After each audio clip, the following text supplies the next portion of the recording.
Hi అండి, నమస్తే. ఎలా ఉన్నారు? నేటి పంచాంగం వివరాలు ఎలా ఉన్నాయో చూద్దాం. ఈరోజు నవంబర్ 28, 2025. స్వస్తి శ్రీ విశ్వావసునామ సంవత్సరం, హేమంత ఋతువు, మార్గశిర మాసం, తిథి అష్టమి, సాయంత్రం 6:33 వరకు. వారం శుక్రవారం. నక్షత్రం శతభిషం, రాత్రి 10:19 వరకు.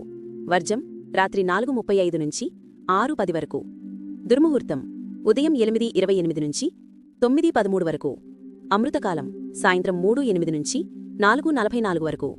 రాహుకాలం ఉదయం 10:30 నుంచి 12 వరకు. సూర్యోదయం ఉదయం 6:16.